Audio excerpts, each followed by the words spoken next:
Tagore children academy senior secondary school Surajgarh Jhunjhunu की online classes में आपका स्वागत है।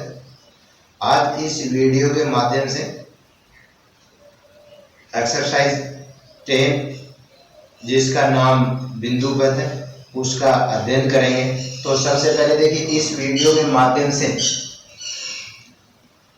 बिंदु पथ जो है इसके बारे में आपको समझना जरूरी है, क्योंकि इस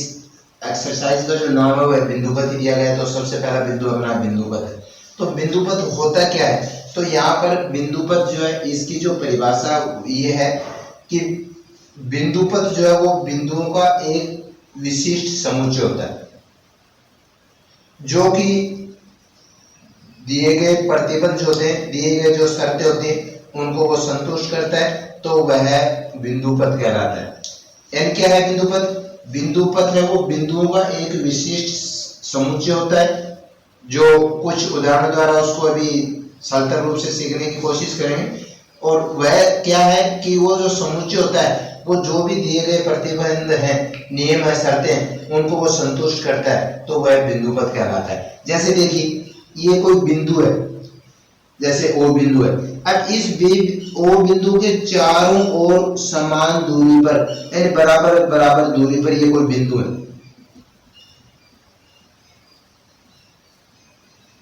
ये ओ बिंदु था और इस ओ बिंदु के चारों ओर बराबर दूरी पर ये कुछ बिंदु हैं। यदि इन बिंदुओं को मिला दिया जाए, जिसको समुच्चय कहेंगे,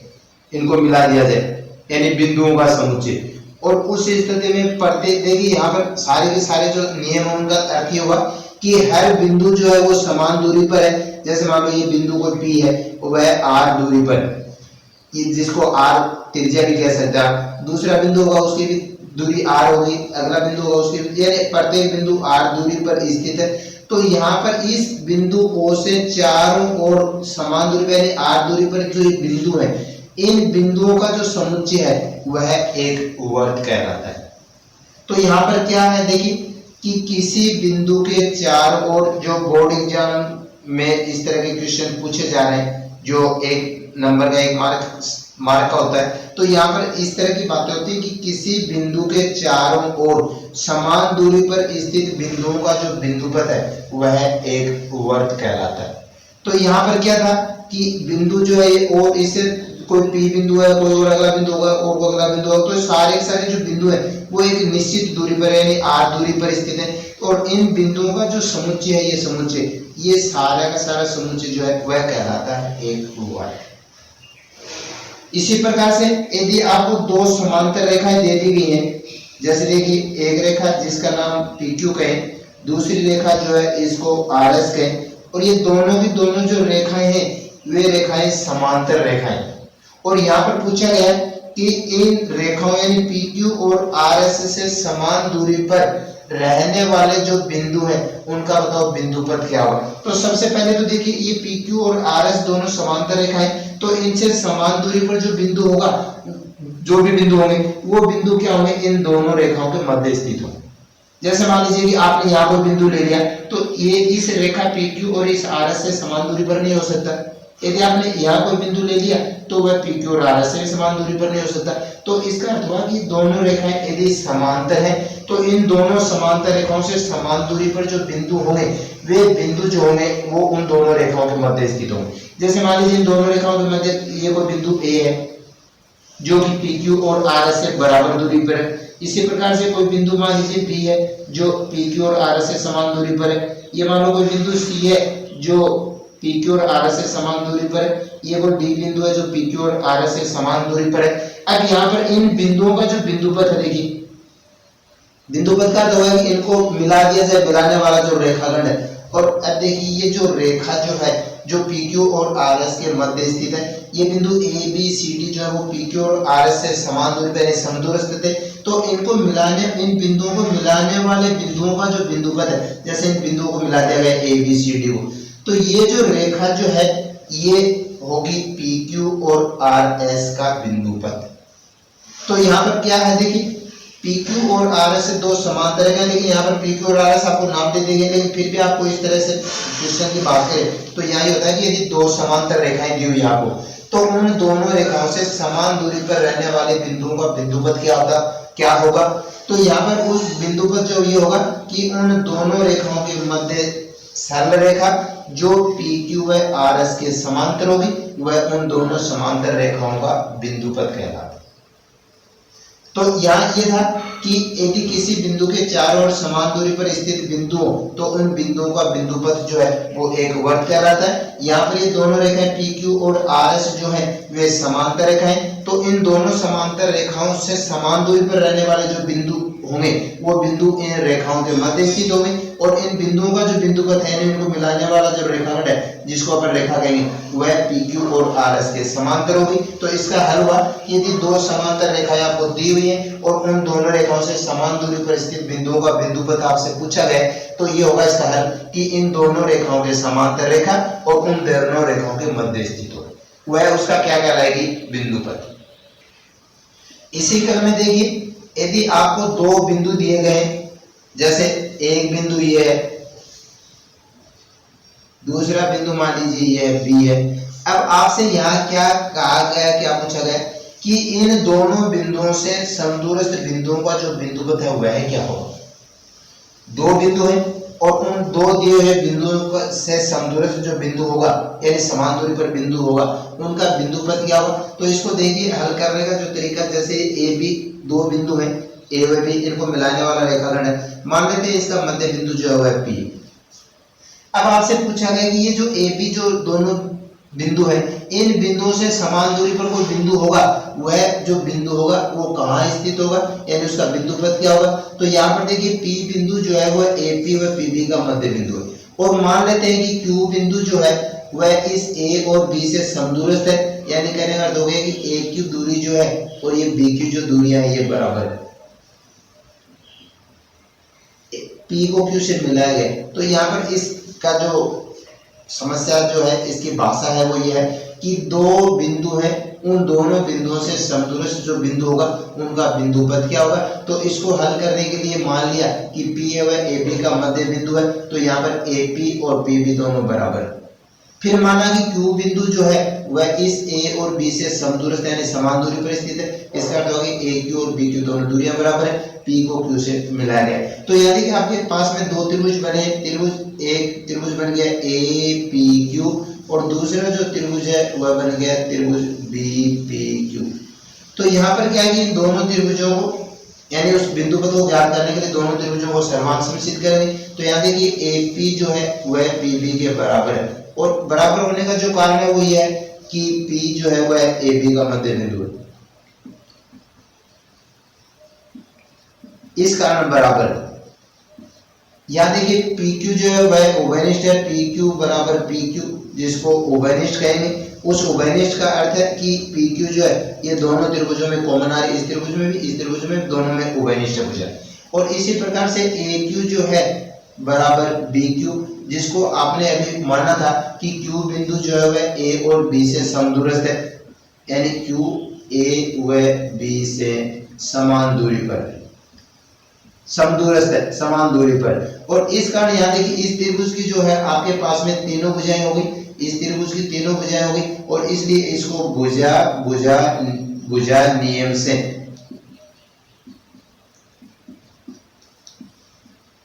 जिसको छोटे रूप में SSS नियम भी कह सकते हैं। और इस नियम से क्या हो गया कि दोनों के दोनों जो त्रिभुज थे, त्रिभुज APQ और त्रिभुज BPQ जो है ये दोनों सर्वांग हो गए, त्रिभुज BPQ। और जैसा आपने पढ़ा था कि यदि दो त्रिभुज सर्वांग होते हैं तो उनके संगत अवयव जो है वो बराबर होते हैं, जिसको छोटे रूप में CPCT नियम कहा जाता है, CPCT नियम से। इसका अर्थ है कि यदि दो त्रिभुज सर्वांग है तो उनके संगत अवयव बराबर होंगे। तो याद देखिए इस त्रिभुज का जो ये कोण है APQ जो है, कोण APQ जो है वह इस त्रिभुज के कोण BPQ के बराबर, BPQ जो लिखा हुआ CPCT नियम से, इस कारण ये इस त्रिभुज का ये कोण इस त्रिभुज का ये कोण बराबर होंगे। और जैसा यहाँ पर देखिए APB जो है एक सरल रेखा है, और सरल रेखा होती है इन दोनों कोणों का जो योग है, कोण APQ प्लस कोण BPQ बराबर 180 डिग्री, जिसको रैखिक कोण युग्म कहते हैं। जैसे ये कोई सरल रेखा है और यहाँ पर ये दो कोण बन रहे हैं, तो यदि ये एक दोनों कोणों की बाहरी रेखा है सरल रेखा में होती है, तो इन दोनों कोणों का जो योग होता है वो सदैव 180 डिग्री होता है, जिसको रैखिक कोण युग्म कहते हैं। तो यहाँ पर इन दोनों कोणों का जो योग है वह 180 डिग्री के बराबर, और APQ और BPQ दोनों बराबर हैं, तो आप चाहे तो APQ को BPQ कह सकते हो, BPQ को APQ कह सकते हो। कोण APQ प्लस कोण APQ बराबर 180 डिग्री, APQ प्लस APQ दो कोण APQ बराबर 180 डिग्री, कोण APQ का जो मान होगा 180/2 और जिसका अर्थ हो गया 90 डिग्री। अब देखिए यहाँ पर APQ और BPQ दोनों बराबर थे, APQ का जो मान होगा आपको 90 डिग्री मिला, इसका मतलब हुआ कि BPQ का जो मान होगा वह भी 90 डिग्री के बराबर होगा, BPQ बराबर 90 डिग्री। और इसका अर्थ यह हुआ कि इस कोण का जो मान है वो आपको 90 मिल चुका है और ये कोण जो है ये 90 मिल चुका है। इसका अर्थ हुआ कि PQ जो है ये PQ ये इस AB पर लंब है, और यहाँ देखिए P बिंदु जो था ये इसका मध्य बिंदु है, इसका अर्थ हुआ कि PQ जो है वह AB का अर्धक भी है। तो यहाँ ये जो Q बिंदु है ये कहाँ पर स्थित है, और ये Q बिंदु जो है वो इस PQ के ऊपर स्थित है, और PQ है वो क्या है, AB का लंब समद्विभाजन या लंब अर्धक है। तो इसका अर्थ हुआ कि यदि कोई दो बिंदु है तो उन बिंदुओं से समदूरस्थ जो बिंदु होता है वह सदैव उन दोनों बिंदुओं को मिलाने वाला जो रेखाखंड होगा उसके लंब समद्विभाजन पर स्थित होगा। इसी प्रकार आप चाहें तो यहाँ पर कोई बिंदु अन्य बिंदु लेकर के, जैसे यहाँ पर R बिंदु की बातें करें तो देखिए R को A से मिलाएं और इसी प्रकार से R को B से मिलाएं, और यहाँ पर इन दोनों त्रिभुजों को यदि सर्वांश सिद्ध किया जाए तो भी आपको ये प्राप्त होगा कि ये जो R बिंदु जो है यानी ये और ये दोनों के दोनों आपको बराबर प्राप्त होंगे। इसका अर्थ होगा कि R बिंदु जो है वो कहाँ स्थित है, PQ के लंब समद्विभाजन पर स्थित है। तो यदि दो बिंदु है कोई भी बिंदु, तो उनका जो बिंदुपथ होगा यानी समान दूरी पर रहने वाले बिंदु का बिंदुपथ होगा वह होगा कि उन दोनों बिंदुओं को मिलाने वाला जो रेखाखंड होगा, जैसे यहाँ पर AB को मिलाया गया, AB रेखाखंड गए, तो इसका लंब समद्विभाजन जो होगा उसके ऊपर स्थित प्रत्येक जो बिंदु होगा वह उसका बिंदुपथ कहलाता है। अभी देखिए आपने इस वीडियो में आपने दो समांतर रेखाएं जो है उनसे समान दूरी पर रहने वाले बिंदुओं के बिंदुपथ का अध्ययन किया। यदि दो बिंदु हैं उन दोनों बिंदुओं से समान दूरी पर स्थित बिंदुओं के बिंदुपथ का अध्ययन किया। अब यदि वो दोनों रेखाएं समांतर नहीं होने की बजाय और प्रतिच्छेद हो, जैसे मान लीजिए दो रेखाएं आपको दे रखी हैं, जैसे एक ये रेखा है दूसरी ये रेखा है, और यहाँ पर देखिए दोनों जो रेखाएं वो प्रतिच्छेदी रेखा है।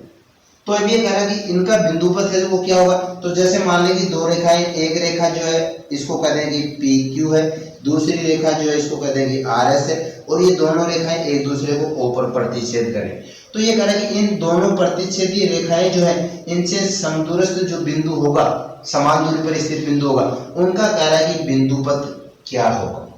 तो यहाँ पर कोई बिंदु की कल्पना करें, जैसे मैं यहाँ पर बिंदु A की कल्पना करूं, तो यहाँ पर A बिंदु जो है वो देखिए न तो इस PQ पर स्थित है और न इस RS पे स्थित है। तो ये दोनों की दोनों रेखाएं यदि संपाती होंगी यानी D का मान उनके बीच की जो दूरी है वो 0 के बराबर होगी, तो ये जो A बिंदु है वह इस PQ पर भी स्थित हो सकता है और RS पे भी स्थित हो सकता है। लेकिन यदि वो D का मान 0 के बराबर नहीं होगा तो उस स्थिति में देखिए यहाँ से इस A बिंदु से इसके ऊपर लंब डाला जाए, जैसे AB लंब डाल दिया, यहाँ से इसके ऊपर लंब डाला जाए, जैसे C लंब डाल दिया, O को A से मिलाएं या O से गुजरती हुई रेखा।